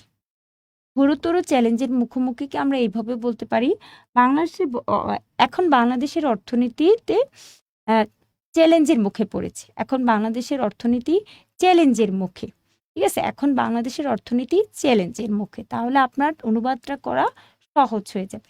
আমি বারবার বলি যে অনুবাদ করার সময় ভুলেও ওয়ার্ড ফর ওয়ার্ডে যাবেন না, বা যেটা আছে ওইটারই অনুবাদ করে বের করে আনতে হবে। চিন্তা করলে আপনার অনুবাদটা একদম গুগল ট্রান্সলেশন টাইপ হয়ে যাবে, ঠিক আছে? গুগল যখন অনুবাদটা করে সেই অনুবাদটাতে কিন্তু মানে পুরো অনুবাদটি সঠিক হয় না, প্রাঞ্জলতা থাকে। তো এক্ষেত্রে অবশ্যই আপনার খেয়াল রাখতে হবে যে আপনি এটা কি বুঝেছেন সেটা করে ভাবানুবাদ করে ফেলা। তাহলে খেয়াল করে দেখুন, আমরা যদি বলি বাংলাদেশের অর্থনীতি এখন বেশ গুরুতর চ্যালেঞ্জের মুখোমুখি, কি আমরা চাইলে ঘুরিয়ে কি লিখতে পারি? বাংলাদেশের অর্থনীতি চ্যালেঞ্জের মুখে, চ্যালেঞ্জের মুখে। তাহলে চ্যালেঞ্জের মুখে যদি হয় তাহলে আমরা ভার্বটা এখানে মুখে জন্য আমরা কি নিয়ে আসবো? ফেস। তো এটা অবশ্যই থার্ড পারসন সিঙ্গুলার, তাহলে কি হবে? ফেসেস। বেশ। তাহলে বেশের জন্য আমরা কি লিখতে পারি? মানে প্রচুর আর কি, এ নাম্বার অফ চ্যালেঞ্জেস। ক্লিয়ার? আবার করছি। মুখোমুখি বললেই মুখোমুখিতে যাবেন না। মুখোমুখি মানে মুখে পড়েছে বা মুখে আছে, ঠিক আছে? বা ফেস করছে, মোকাবেলা করছে। তাহলে এটাকে ইংরেজি করলে কি দাঁড়াচ্ছে?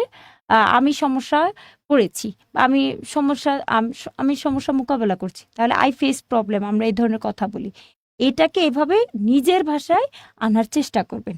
তাহলে কি দাঁড়াচ্ছে দেখুন, presently Bangladesh economy faces a number of challenges.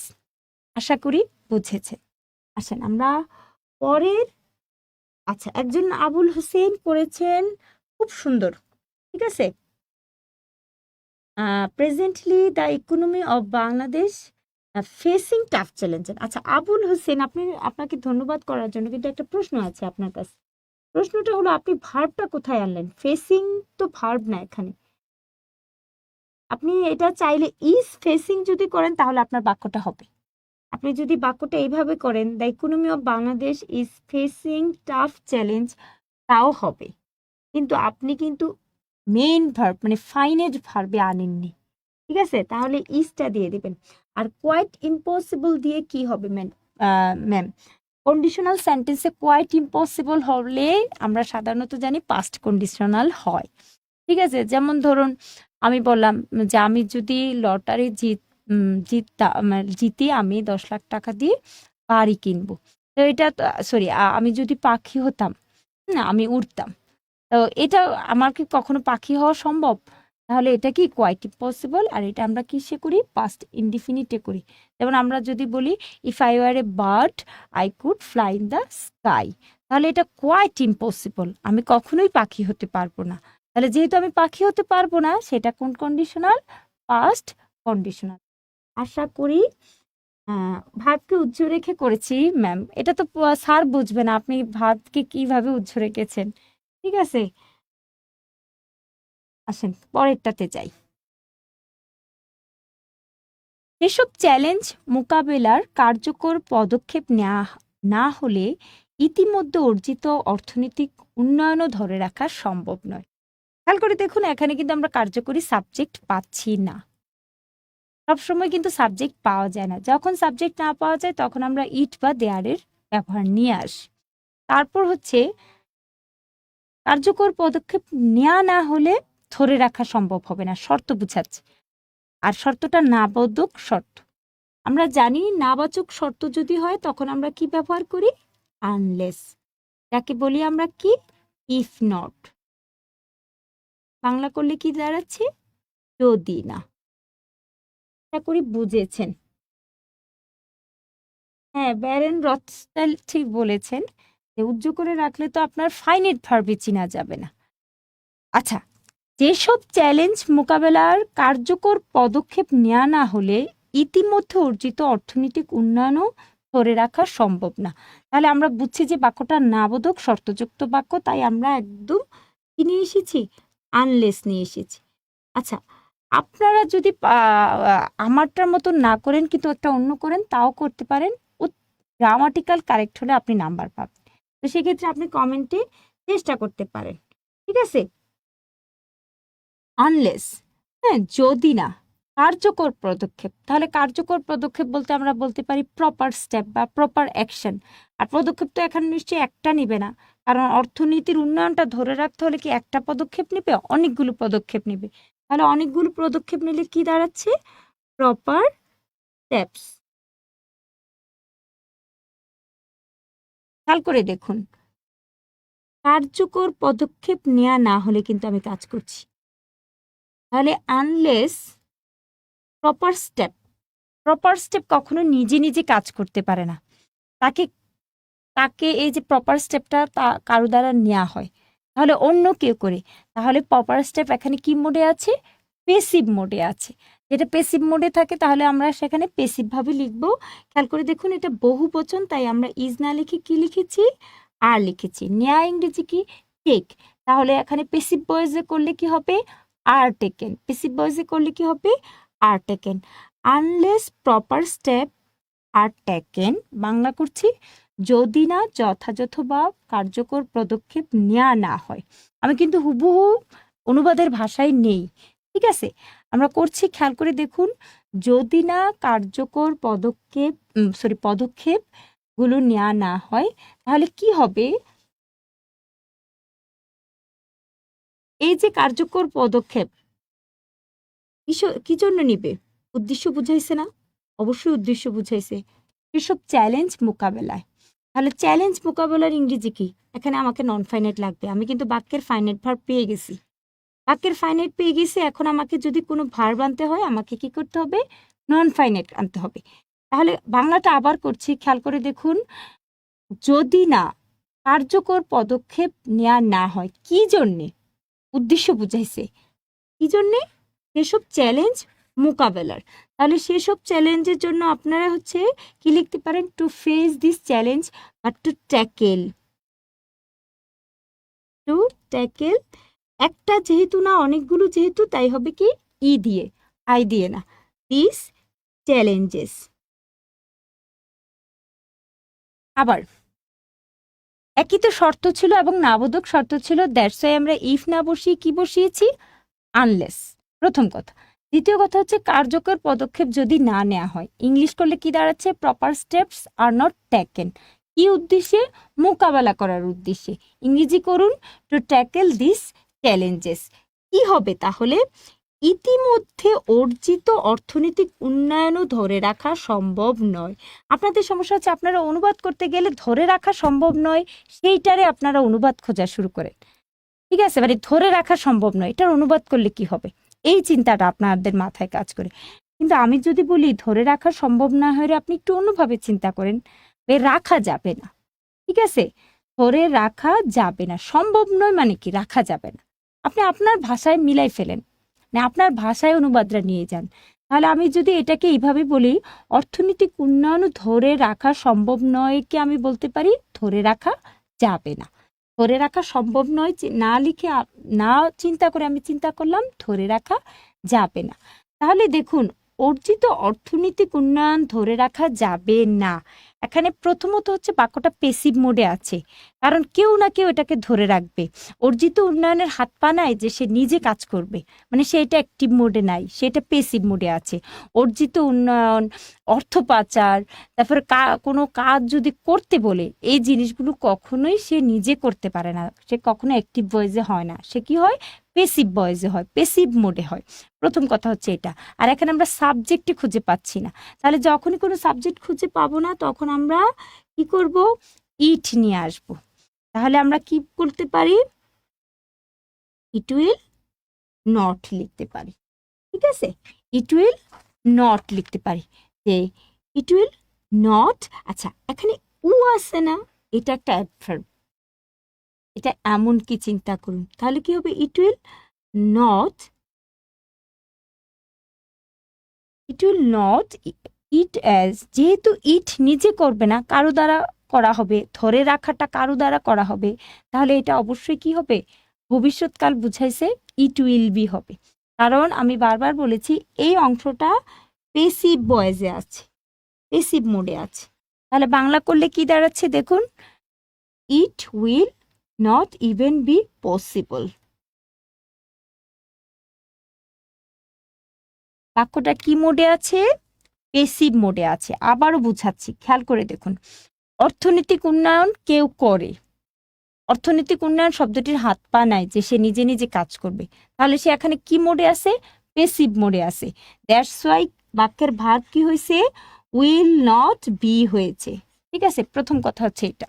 আরেকটা কথা দেখুন, এখানে কোনো কার্যকারী সাবজেক্ট নেই, দ্যাটস ওয়াই আমি বাক্যে কি এনেছি, ইট এনেছি। ক্লিয়ার? তাহলে it will not be even be possible. Possible কি ধরে রাখা, অর্জিত অর্থনৈতিক উন্নয়ন ধরে রাখা। অর্জিত অর্থনৈতিক উন্নয়নের ইংরেজিটা এখন আমরা করে ফেলবো। তাহলে it will not even be possible, হ্যাঁ, ধরে রাখা সম্ভব নয়, ধরে রাখা সম্ভব নয়ের ইংরেজি কিন্তু এতটুকু করেছি, সম্ভব নয়ের ইংরেজি এতটুকু করেছি। এখন করব যেটা ধরে রাখা, মানে নন ফাইনাইট অংশটা আনবো। তাহলে কোনো জিনিস ধরে রাখা সম্ভব নয়, একটু সহজ ভাষায় চিন্তা করুন, চালু রাখা যাবে না, ঠিক আছে, চলমান রাখা যাবে না। ধরে রাখা সম্ভব নয় মানে কি, চালু রাখা যাবে না, ঠিক আছে, মানে চলবে না, থাকবে না, হবে না, এই ধরনের বুঝাইছে। ধরে রাখা সম্ভব নয়, আমি এটাকে আরো সহজ ভাষায় বলি, তাইলে ইতিমধ্যে অর্জিত অর্থনৈতিক উন্নয়নও চালু রাখা যাবে না। তাহলে ইতিমধ্যের জন্য আমি ইভেন বসাইছিলাম, বা ও এর জন্য চিন্তা করে নিলাম যে ইভেন বসাইলাম।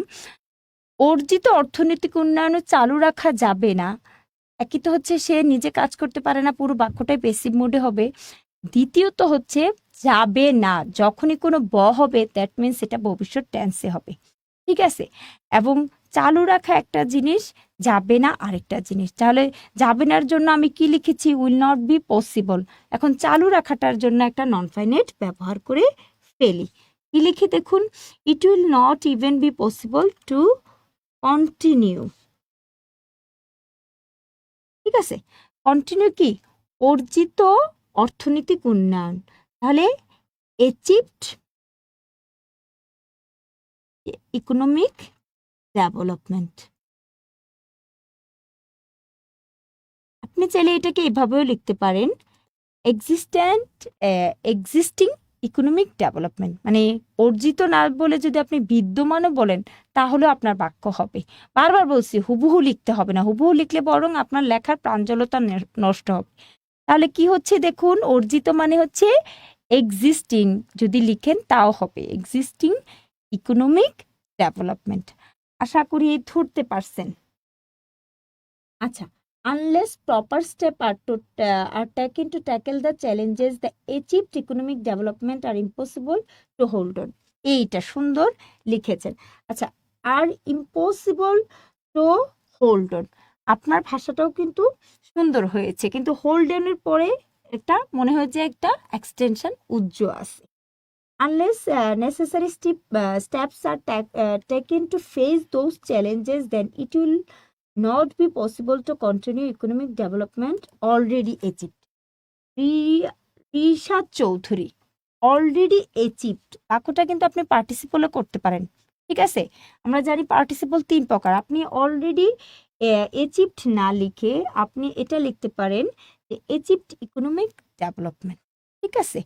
একদম হুবহু করতে হবে এরকম না, বা এক্সিস্টিং ইকোনমিক ডেভেলপমেন্ট। কারণ দেখুন, খেয়াল করে দেখুন, অলরেডি অ্যাচিভড, এটা আবার কিন্তু আরেকটা ফ্রেজ নিয়ে যাচ্ছে। তাহলে এটা কিন্তু অ্যাডজেক্টিভের কাজ করবে। অর্জিত অর্থনৈতিক উন্নয়ন, এখানে অর্জিত শব্দটা কিন্তু এখানে অ্যাডজেক্টিভ, অর্থনৈতিক উন্নয়ন এখানে নাউন অ্যাডজেক্টিভ। ক্লিয়ার? আশা করি বুঝেছেন। দ্যাটস ওয়াই অলরেডি অ্যাচিভড আর আপনাকে পিছনে লিখতে হবে না। ক্লিয়ার? আচ্ছা, পরে আসেন। উচ্চ আয়ের দেশে উন্নতি হতে হলে অর্থনৈতিক প্রবৃদ্ধি বাড়াতে হবে। আমরা জানি যদি কোনো জিনিস বাড়াতে হবে আমরা বলি, ঠিক আছে, তখন আমরা কি ব্যবহার করি, যে মাস্ট বি। আমাদের ভার্ব আমরা পেয়ে গেছি, সেটা কি মাস্ট বি। আরেকটা কি এখানে খেয়াল করে দেখুন, কি বাড়াতে হবে, অর্থনৈতিক প্রবৃদ্ধি। তাহলে আমরা বাক্যের সাবজেক্টও পেয়ে গেছি। আমরা জানি কি দ্বারা প্রশ্ন করলে উত্তর পেলে কি হয়ে যায়, আমাদের বাক্যের সাবজেক্ট পাওয়া যায়। কি বাড়াতে হবে, অর্থনৈতিক প্রবৃদ্ধি বাড়াতে হবে। তাহলে এখানে এটার উত্তর কি হবে, ইকোনমিক গ্রোথ। অনেকে আনসার দিচ্ছেন, আমি আনসারগুলো দেখব। এখন আমার সাথে এটাও অ্যান্সার দেওয়ার চেষ্টা করেন। রুবাইয়াত শারমিন লিখেছেন, unless effective steps are taken to tackle these challenges, it will not even be possible to continue seized economic development. Seized মানে হচ্ছে কোনো জিনিস কি করে ফেলা, জমিয়ে ফেলা, আবদ্ধ করে ফেলা, রক্ষিত করে ফেলা। তো এই শব্দটা, এই সিজড না দিয়ে অলরেডি অ্যাচিভডও আপনি দিতে পারেন, বা এক্সিস্টেন্টও দিতে পারেন, এক্সিস্টিংও দিতে পারেন, যে বিদ্যমান। ঠিক আছে, বিদ্যমান অর্থনৈতিক উন্নয়নে দিতে পারেন, অ্যাচিভড ব্যবহার করতে পারেন। কারণ সিজড না, এখানে আসলে শব্দটার মিনিংটা ওইভাবে যাচ্ছে না। সুন্দর করেছেন। এর পরেরটাতে আমরা চলে যাই। তবে সবচেয়ে ভালো লেগেছে আবুল হোসেন, আপনার অনুবাদটি খুব ভালো লেগেছে। এভাবে করতে থাকুন, আরো ভালো করতে পারবেন। রিশাদ চৌধুরী এবং রুবাইয়াত শারমিন, আপনাদের দুইজনকেও ধন্যবাদ। আপনাদের জন্য, আপনাদের 3 জনের প্রচেষ্টার জন্য একটা লাভ প্রিয়। আচ্ছা, খেয়াল করে দেখুন, উচ্চ আয়ের দেশে উন্নীত হতে হলে অর্থনৈতিক প্রবৃদ্ধি বাড়াতে হবে। কি বাড়াতে হবে, অর্থনৈতিক প্রবৃদ্ধি। তাহলে আমার বাক্যের সাবজেক্ট হচ্ছে কি, ইকোনমিক গ্রোথ।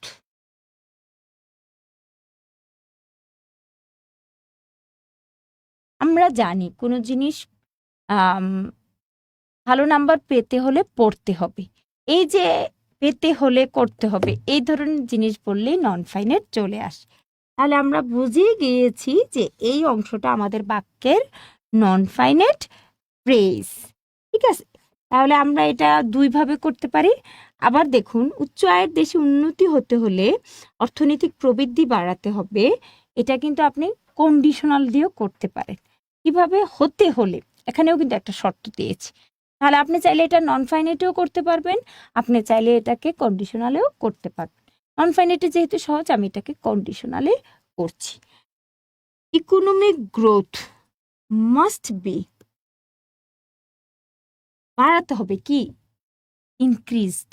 যেহেতু বি এর পরে কি বসবে, বি3, কিন্তু আমরা একটু স্মার্ট একটা শব্দ লিখি, সেটা কি, এক্সিলারেট।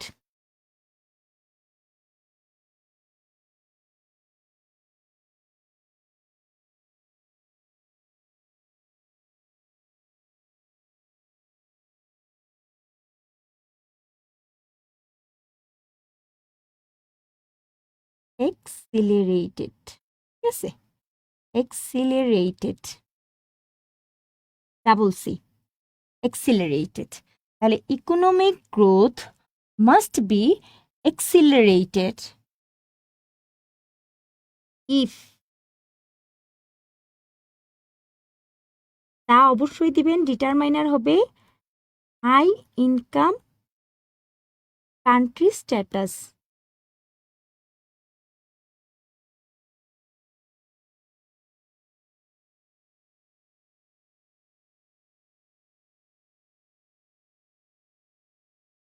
কি হবে, এটা কি, এটা থার্ড পারসন সিঙ্গুলার না পুরোটা? তাহলে কি হবে, আর না হয়ে ইজ হবে। আচ্ছা, হতে হলে, ঠিক আছে, ভালো হতে হলে, যখনই এরকম হতে হলে হয় তখন কিন্তু টু বি আনতে হয়। তাহলে কি হবে, ইজ টু বি। উন্নতি এখানে বুঝাইছে অ্যাটেইন, অর্জন করা। ঠিক আছে, আমি আবারও ভেঙে ভেঙে ব্যাখ্যা দিচ্ছি, দেখুন, খেয়াল করে দেখুন।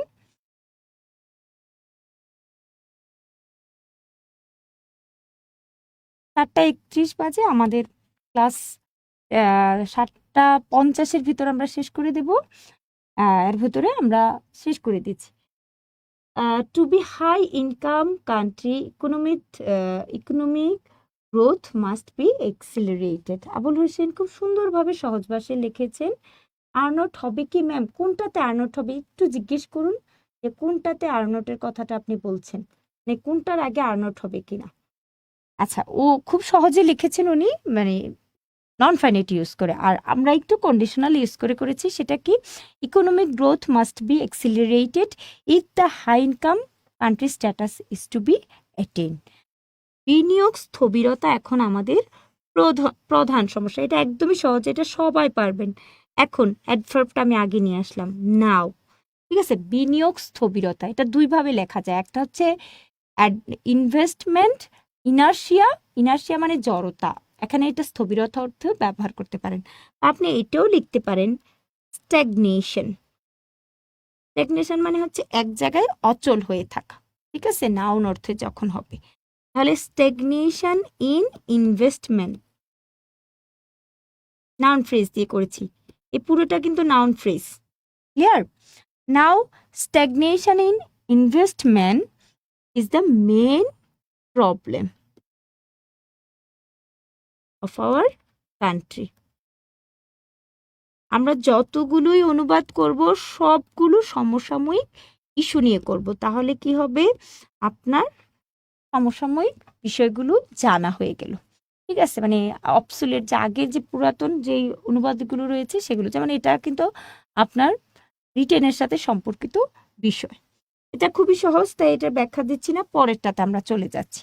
এই সমস্যা থেকে আরো সমস্যার সৃষ্টি হচ্ছে, যার মধ্যে একটি হলো বেকারত্ব। খেয়াল করে দেখুন, এই সমস্যা ইংরেজি কি, দিস প্রবলেম, থেকে আরো সমস্যার সৃষ্টি হচ্ছে, যার মধ্যে একটি হলো বেকারত্ব। আমরা খুব ভালোভাবেই বুঝতে পারছি যে যার মধ্যে একটি বুঝালে কি হয়, যার মধ্যে একটি হলে ওয়ান অফ হুইচ হয়। ঠিক আছে, যার মধ্যে একটি বুঝালে কি হয়, ওয়ান অফ হুইচ হয়। বেকারত্ব ইংরেজি কি, আনএমপ্লয়মেন্ট। ঠিক আছে, তাহলে দিস প্রবলেম, সমস্যার সৃষ্টি হচ্ছে মানে সমস্যার সৃষ্টি করছে, এই সমস্যার সৃষ্টি করছে। তাহলে দিস প্রবলেম ক্রিয়েটস, ঠিক আছে, সেভারেল, আরো সমস্যা, ইংরেজি কি হবে, সেভারেল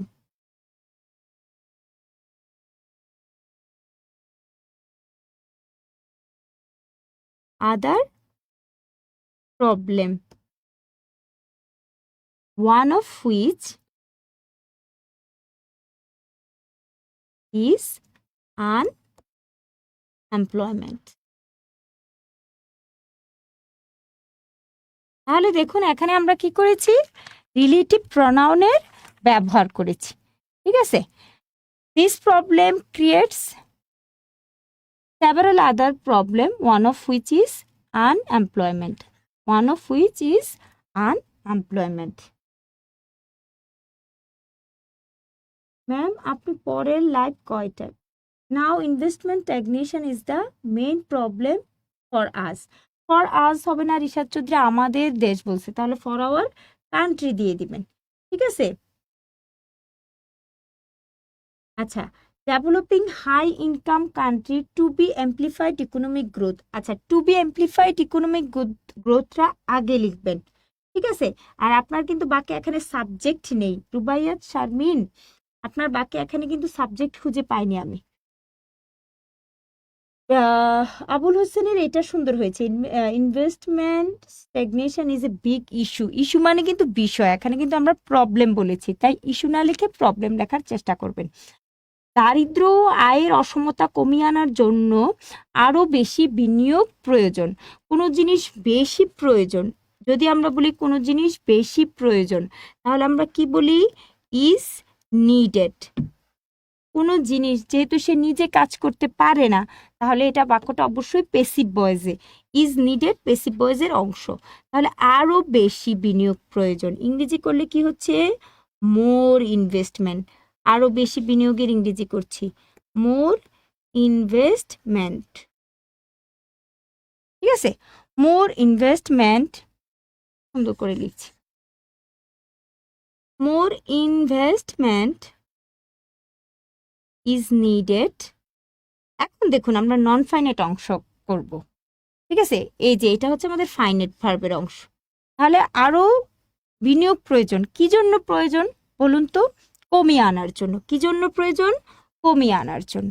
তাহলে কমিয়ে আনা ইংলিশ কি? To bring down. To bring down, কমিয়ে আনা ইংরেজি কি? To bring down. কি কমিয়ে আনা প্রয়োজন? দারিদ্র ও আয়ের অসমতা।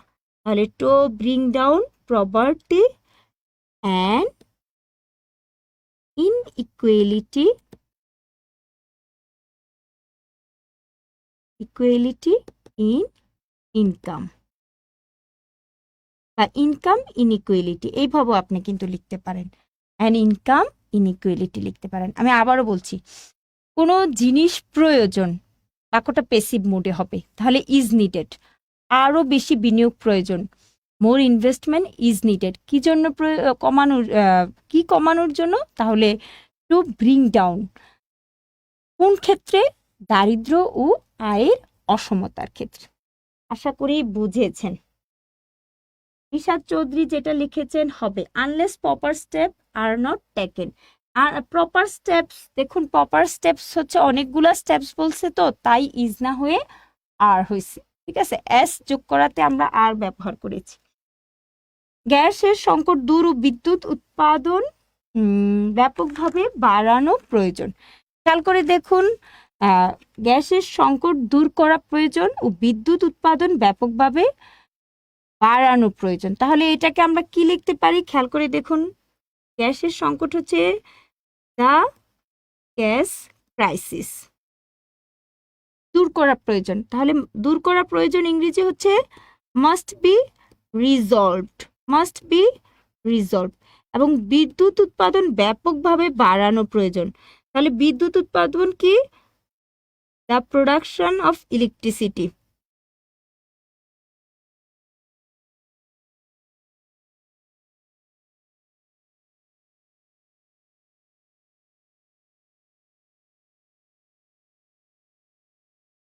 Must be increased. বাড়ানো প্রয়োজন বলেছে যেহেতু মাস্ট বি ইনক্রিজড। ব্যাপকভাবে অ্যাডভার্ব হবে কি? হিউজলি। ক্লিয়ার? আশা করি বুঝেছেন। ঠিক আছে, রুবাইয়া শারমিন যেটা করেছেন হয়েছে। আচ্ছা, পরেরটাতে আমরা চলে যাচ্ছি। বিনিয়োগ স্থবিরতা সত্ত্বেও আমাদের অর্থনীতি যে মন্দা অবস্থায় পড়ে যায়নি তা ভেবে নিশ্চিন্ত থাকার সুযোগ নেই। বিনিয়োগ স্থবিরতা সত্ত্বেও আমাদের অর্থনীতি যে মন্দা অবস্থায় পড়ে যায়নি তা ভেবে নিশ্চিন্ত থাকার সুযোগ নেই। এইটাই শুধু আমাদের পুরো সেন্টেন্স ট্রান্সলেশন একটু করার জিনিস। খেয়াল করে দেখুন, বিনিয়োগ স্থবিরতা সত্ত্বেও, বিনিয়োগ স্থবিরতা সত্ত্বেও, যদি আমরা বলি সত্ত্বেও, আগে সত্ত্বেও ইংরেজি করি, তাহলে কি দাঁড়াচ্ছে? ডেসপাইট। বিনিয়োগ স্থবিরতা, তাহলে আমরা বলতে পারি ইনভেস্টমেন্ট রিমেইনিং স্ট্যাগনেন্ট। বিনিয়োগ স্থবিরতা সত্ত্বকে একটু যদি ভেঙে বলেন তাহলে কি হতে পারে? বিনিয়োগ স্থবির হয়ে যাওয়া সত্ত্বেও, বিনিয়োগ স্থবির হয়ে যাওয়া সত্ত্বেও। তাহলে এটাকে যদি ইংলিশে করি কি দাঁড়াচ্ছে? Despite investment. বিনিয়োগ ইংরেজি হচ্ছে ইনভেস্টমেন্ট, ইনভেস্টমেন্ট। ঠিক আছে, রিমেইনিং, রিমেইনিং স্ট্যাগনেন্ট। আমাদের অর্থনীতি মন্দা অবস্থায় পড়ে যায়নি। তাহলে আমাদের অর্থনীতি ইংরেজি কি? Hour economy. আমাদের অর্থনীতি ইংরেজি কি? Hour economy. আচ্ছা, পড়ে যায়নি। ঠিক আছে, এটা পরে যায়নির জন্য আপনি ব্যবহার করতে পারেন মে নট। দেখুন এটা অনেক দিন ধরে মন্দা অবস্থা রিসিশন আছে, কিন্তু যেহেতু অনেক দিন ধরে আছে মে নট ফল লিখে আমি হ্যাভ ব্যবহার করেছি। কেন? কারণ চলমান থাকলে পারফেক্টের ব্যবহার আমরা এনে থাকি বাক্যে। তাহলে এই জন্য আমি মে নট ফল না দিয়ে মে নট হ্যাভ ফলেন দিয়েছি। আশা করি বুঝেছেন। অনেক দিন ধরে আছে জিনিসটা, এই জন্য মানে কোনো জিনিস যখন শুরু থেকে চলমান থাকে তখন আমরা পারফেক্টের কাজ করি, দ্যাটস ওয়াই। তাহলে may not have been fallen into recession. Recession আমরা জানি কি মন্দা অবস্থা। তাহলে হয়ে গেল কিন্তু despite investment remaining stagnant our economy may not have fallen into recession, but কিন্তু তাতে নিশ্চিন্ত হওয়ার কিছু নেই, তাতে নিশ্চিন্ত হওয়ার সুযোগ নেই, দরকার নেই। আমরা বলবো যে কিছু নেই, সুযোগ নেইও বলতে পারি, বা তাতে খুশি হওয়ার কিছু নেই যখনই বলি তখনই কোনো কিছু নেই অর্থে আমরা সাধারণত দেয়ার নিয়ে আসি। ঠিক আছে, দেয়ার নেই। তাহলে সুযোগ নেই করলে স্কোপ আসবে, দেয়ার ইজ নো স্কোপ। সুযোগ নেই ইংরেজি কি নো স্কোপ। কিসের সুযোগ নেই? নিশ্চিন্ত থাকার, তাহলে টু বি আসবে। ঠিক আছে, to be complacent, to be satisfied। আপনি চাইলে স্যাটিসফাইডও লিখতে পারেন। ক্লিয়ার? আপনি চাইলে কি লিখতে পারেন? স্যাটিসফাইডও লিখতে পারেন। তাহলে despite investment remaining stagnant, our economy may not have fallen into recession, but there is no scope to be satisfied। আচ্ছা, কেন হ্যাভ দিয়েছি? কারণ এটা শুরু হয়ে অনেকক্ষণ ধরে চলমান বুঝাচ্ছে, আর শুধু ভবিষ্যৎ বুঝায়নি, দ্যাটস ওয়াই হ্যাভের ব্যবহার এনেছি। আর কোনো জিনিস থাকার সুযোগ নেই, করার সুযোগ নেই বুঝাইলে দেয়ার নিয়ে আসি। আর সুযোগ নেই না বোধক, নো স্কোপ। তারপর দেখুন নিশ্চিন্ত থাকার, তা ভেবে নিশ্চিন্ত থাকার, থাকার বুঝাইছে, দ্যাটস ওয়াই টু বিটা এসেছে। অর্থনীতির জন্য কতগুলো নেতিবাচক লক্ষণ স্পষ্টতর হয়েছে। এটা একদমই সহজ বাক্য, এটা আপনার পারার কথা। কতগুলো এখানে নির্দিষ্ট, তাহলে কতগুলোর জন্য লিখলাম সার্টেন। নেতিবাচক হচ্ছে নেগেটিভ। ঠিক আছে, লক্ষণ ইন্ডিকেটর, স্পষ্টতর হয়েছে, হয়ে উঠেছে, হয়ে উঠেছে অবশ্যই পারফেক্ট টেন্স। হয়ে ওঠা ইংরেজি হচ্ছে হ্যাভ বিকাম। ইন্ডিকেটরস যেহেতু হ্যাভ বিকাম ক্লিয়ার। ঠিক আছে, ফর দ্য ইকোনমি অর্থনীতির জন্য। আচ্ছা, আপনি চাইলে ফর দ্য ইকোনমি আগেও লিখতে পারেন। ক্লিয়ার? আপনি চাইলে ফর দ্য ইকোনমি, এটা পুরো অ্যাডভার্বিয়াল ফ্রেজ, আপনি বা প্রেপোজিশনাল ফ্রেজ আমরা অনেক সময় বলি। ঠিক আছে, এখানে অ্যাডভার্বিয়াল ফ্রেজ, এটা আপনি চাইলে আগেও বসাতে পারেন। For the economy certain negative indicators have become clear. কেন? হয়ে উঠেছে বুঝালে হ্যাভ বিকাম হয়, হয়ে উঠেছে বুঝালে কি হয়? হ্যাভ বিকাম হয়। আচ্ছা, এবার আসে দেখেন, একদিকে প্রবাসী আয় কমে যাচ্ছে, অন্যদিকে খেলাপি ঋণের পরিমাণ বেড়ে চলেছে। একদিকে ইংরেজি হচ্ছে অন ওয়ান হ্যান্ড, একদিকে ইংরেজি কি ওয়ান হ্যান্ড। প্রবাসী আয় আমরা জানি, সবাই জানি রেমিটেন্স, কমে যাচ্ছে, কমে যাচ্ছে, কন্টিনিউয়াস টেন্স, তাহলে ইজ ডেক্লাইনিং বা ডিক্রিজিং। অন্যদিকে তাহলে কি হবে? On the other hand, on the other hand. খেলাফি ঋণ ইংলিশ কি? Loan defaults. ডিফল্টসটা একজন করে না, অনেকে করে, তাহলে অ্যাস হবে। ঠিক আছে, লোন ডিফল্টস তো কারো দ্বারা করা হয়, তাহলে এই অংশটা কিন্তু পেসিভে হবে, এই অংশটা পেসিভে হবে। কন্টিনিউয়াস পেসিভে হলে কি হয়? আরবিং হয়। ঠিক আছে, বা ইজ বিং। যেহেতু অ্যাস দিয়েছি এখানে, যেহেতু এখানে অ্যাস দিয়েছি তাই হয়েছে কি আরবিং, যেহেতু এখানে অ্যাস দিয়েছি তাই হয়েছে কি আরবিং। তাহলে loan defaults are being increased. আশা করি বুঝেছেন। Have become visible for the economy, হ্যাঁ ভিজিবলও হবে, ক্লিয়ার হবে, কোনো সমস্যা নেই। আমাদের আর দুইটা আছে, সময় যেহেতু নেই, দুইটা খুব দ্রুত শেষ করে দিচ্ছি। দেশ থেকে বিপুল পরিমাণ অর্থ পাচার হয়ে যাওয়াটা বিষয়টি উদ্বেগজনক। তাহলে উদ্বেগজনক হলে হচ্ছে ইজ অ্যালার্মিং। ঠিক আছে, তাহলে বিষয়টি উদ্বেগজনক। আমরা আগে ভার্বটা লিখে ফেলি, ইজ অ্যালার্মিং। এবার আসেন, দেশ থেকে বিপুল পরিমাণ অর্থ পাচার হয়ে যাওয়া, তাহলে বিপুল ইংরেজি কি? বিপুল পরিমাণ, তাহলে হিউজ। হিউজ কি দিতে পারি এখানে আমরা? হিউজ অবৈধ মানি, এখানে ইলিগাল, ঠিক আছে? হিউজ অ্যামাউন্ট, পরিমাণ বলছে না, তাহলে huge amount, huge amount of, huge amount of illegal হবে এটা, ঠিক আছে? এখানে ইলিগাল আউটফ্লো, আউটফ্লো মানে হচ্ছে পাচার হয়ে যাওয়া, illegal outflow, illegal outflow of the money, কোথা থেকে? এই অংশটাতে দেশ থেকে, তাহলে from the country, from the country. দেখেন, হিউজ অ্যামাউন্ট অফ ইলিগাল,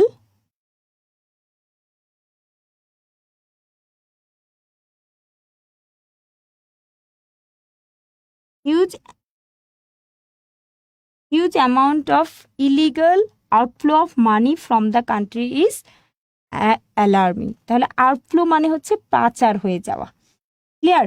এটাকে আপনি চাইলে, আমি শেষে আরেকটা ভাবে লিখেছি সেভাবেও লিখতে পারেন। দেখেন এখানে অ্যান্সার দিয়েছি, the huge volume of this illegal outflow of money from the country is alarming, এইভাবেও লিখতে পারবেন। আসেন শেষটা আমরা করি। আমাদের অর্থনীতির সামনে যে প্রতিকূল অবস্থার সৃষ্টি হয়েছে তা মোকাবেলার জন্য বাস্তবিক পদক্ষেপ সহ অন্যান্য প্রয়োজনীয় কর্তব্য গুরুত্ব সহকারে বিবেচনা করতে হবে। আমাদের বাক্যের ভার্ব হচ্ছে বিবেচনা করতে হবে, আমাদের বাক্যের ভার্ব কি? বিবেচনা করতে হবে। তাহলে আমরা লিখে ফেলি, মাস্ট বি কনসিডারেট। আচ্ছা, বিবেচনাটা কিভাবে করতে হবে? গুরুত্ব সহকারে, ইংরেজি কি হবে? With due care. পিছন থেকে কিন্তু করে আসছি। আচ্ছা দেখুন, প্রয়োজনীয় পদক্ষেপ সহ, বাস্তবিক পদক্ষেপ সহ, এখানে একটু কথাটা একটু ভিন্ন, বাস্তবিক পদক্ষেপ সহ। বাস্তবিক ইংরেজি কি? প্রাগমেটিক স্টেপস, একটা না অনেকগুলো কিন্তু। সহ ইংরেজি হচ্ছে along with, along with other necessity duties.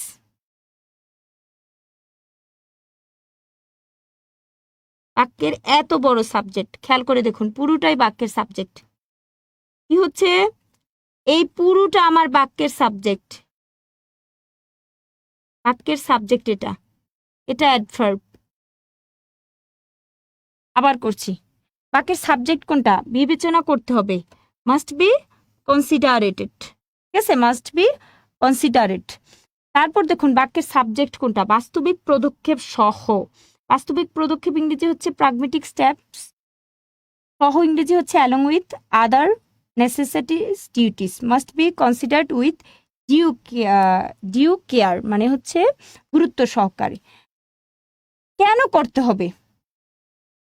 যে প্রতিকূল অবস্থার সৃষ্টি হয়েছে তা মোকাবেলা করার জন্য। তাহলে to face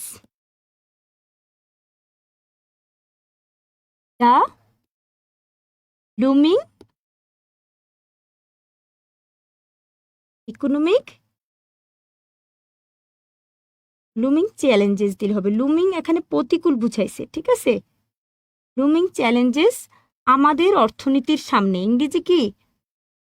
ahead of our economy, ahead of our economy.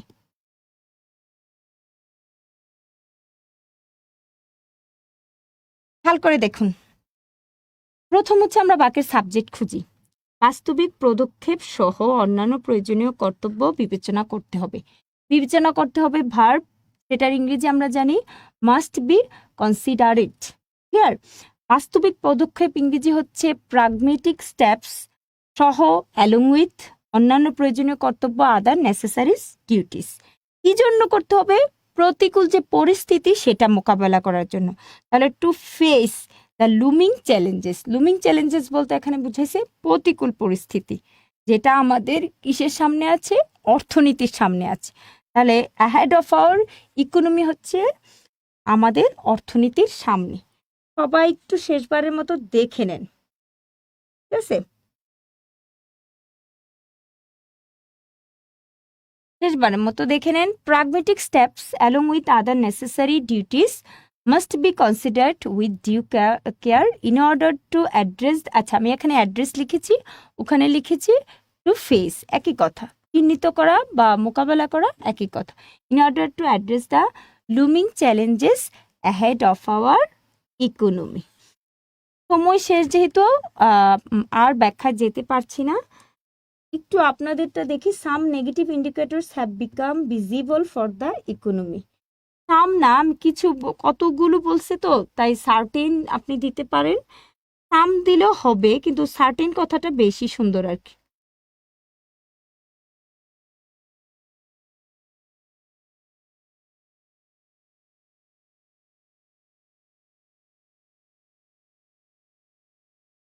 আচ্ছা, আমরা ট্রান্সলেশন শেষের দিকে চলে এসেছি, শেষ করে দিচ্ছি। শেষবারের মতো আরেকবার বলছি যে আপনি যখন ট্রান্সলেশন করবেন, আপনার নিজের ভাষায় ট্রান্সলেশনটা ভাবানুবাদ করার চেষ্টা করবেন। সময় আরো বেশি থাকলে আরো ধরে ধরে করা যেত। আমি চেষ্টা করব আমাদের সময়টা বাড়ানোর জন্য। যদি আমরা 8টায় শেষ করতে পারি তাহলে তাহলে আরো ব্যাকরণগুলো বা ধরে ধরে বোঝানো সম্ভব, ঠিক আছে? তো পরে যে ট্রান্সলেশনটা করব সেটাও সমসাময়িক কিছু নিয়ে, আশা করি আপনারা ট্রান্সলেশন করার চেষ্টা করবেন। সেই সাথে আরেকটি কথা, ট্রান্সলেশনে ভালো করার সহজ উপায় হচ্ছে বেশি বেশি চেষ্টা করা, এবং তা কাউকে যদি দেখাতে পারেন তাহলে আরো ভালো। আর যদি কাউকে না দেখাতে পারেন তাহলে আপনি বইয়ের ট্রান্সলেশনগুলোই করুন, পরে বইয়েরটার সাথে মিলিয়ে ফেলুন, তাহলেও কিন্তু সমাধান হয়ে যাচ্ছে। আশা করি সবাই ভালো আছেন। সবাই ভালো থাকুন, সুস্থ থাকুন। শেষবারের মতন আমাদের যে স্লাইডে যেগুলো আছে যে ট্রান্সলেশন সম্পর্কিত সমস্যাগুলো, সেই সমস্যাগুলো আপনার দূর করার চেষ্টা করুন। সবাইকে ধন্যবাদ, ভালো থাকবেন, আল্লাহ হাফেজ।